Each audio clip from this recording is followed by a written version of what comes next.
At 12:30 p.m. on November the 22nd, 1963, President John F. Kennedy's motorcade was passing through Dealey Plaza in Dallas, Texas, when he was shot and killed. Kennedy's assassination shocked the nation, and the police were quick to react. On the same day, Lee Harvey Oswald was arrested for the assassination of the president. Oswald insisted he was a patsy. 2 days later, Oswald was shot and killed by nightclub owner Jack Ruby outside the doors of the Dallas police headquarters. With no signed confession or a trial to prove Oswald's guilt, the suspicion of a conspiracy to assassinate the president gripped the American public. However, the government's position was that Oswald was a lone gunman, a madman who killed the President of the United States without any help from anybody. But could a controversial theory prove that there was another gunman, and therefore a conspiracy to assassinate the President?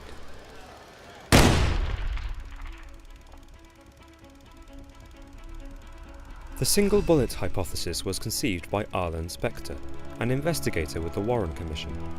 The Warren Commission was established 1 week after the assassination by the new president, Lyndon B. Johnson, to investigate Kennedy's murder. Based on the testimony of witnesses and the evidence of forensic specialists, the Warren Commission concluded that Lee Harvey Oswald had acted alone. From a window on the 6th floor of the Texas School Book Depository on the corner of Dealey Plaza, they said he fired 3 shots with a high-powered Italian Carcano bolt-action rifle. The first shot missed, the second shot pierced the president's throat, and the third shot was fatal, hitting him in the head. However, Kennedy was not the only person harmed by the shooting that day. Governor John Connally was sitting in front of the president in the limousine. Connally was also hit in the back and suffered an exit wound in his chest, a shattered wrist, and a wound in his thigh. According to the Warren Commission, one single bullet, the second shot, wounded both Kennedy and Connally.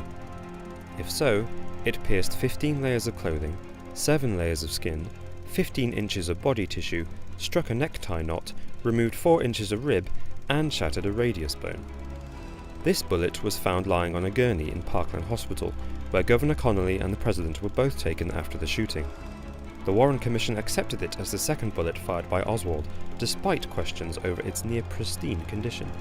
Could this really be the bullet that caused all those wounds? The Warren Commission's argument depended on 2 pieces of evidence.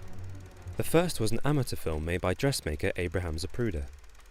His 8mm film recorded the very moment Kennedy was shot, including the fatal blow to the head.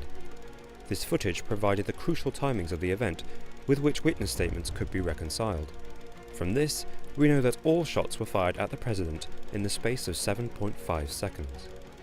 The second piece of evidence was more of an assumption. That is, the fact that Lee Harvey Oswald acted alone and fired the only shots on that fateful day. Army specialists testified that with the rifle he was using, Oswald could not have fired more than 3 shots in the small space of 7.5 seconds established by the Zapruder film. Since the first shot missed, and the third shot hit the president's head, the Commission's conclusions depend on the second bullet fired by Oswald causing all the non-fatal wounds to both Kennedy and Connally. This is the single bullet hypothesis. However, this theory has many critics.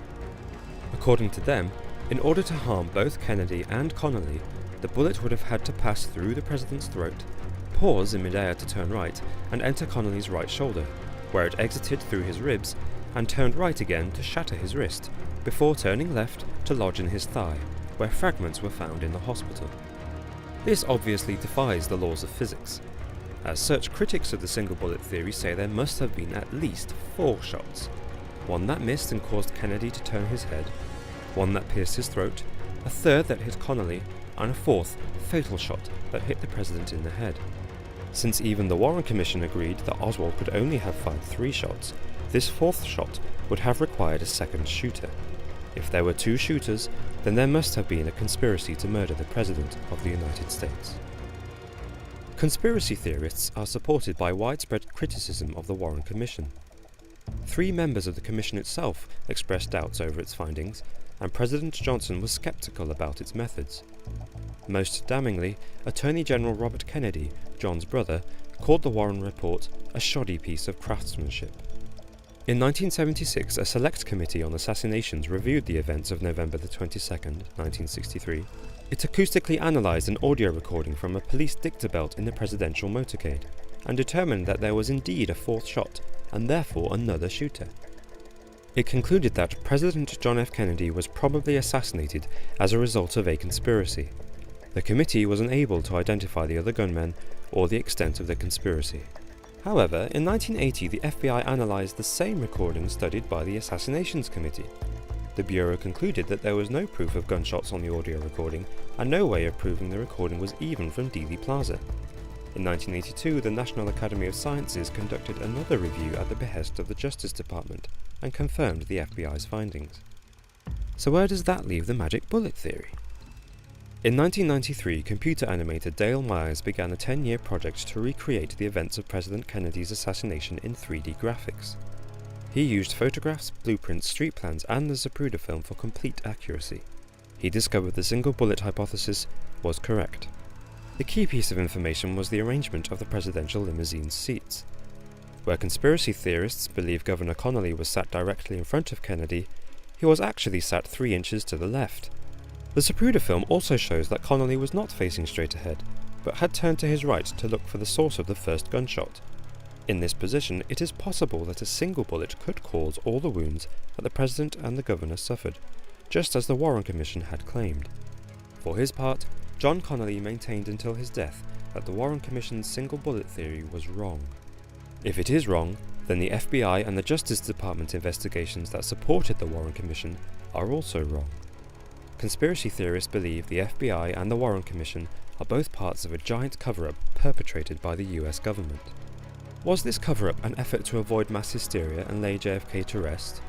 Or was Oswald really a patsy, a scapegoat used by rogue parts of the government to hide their conspiracy against the president?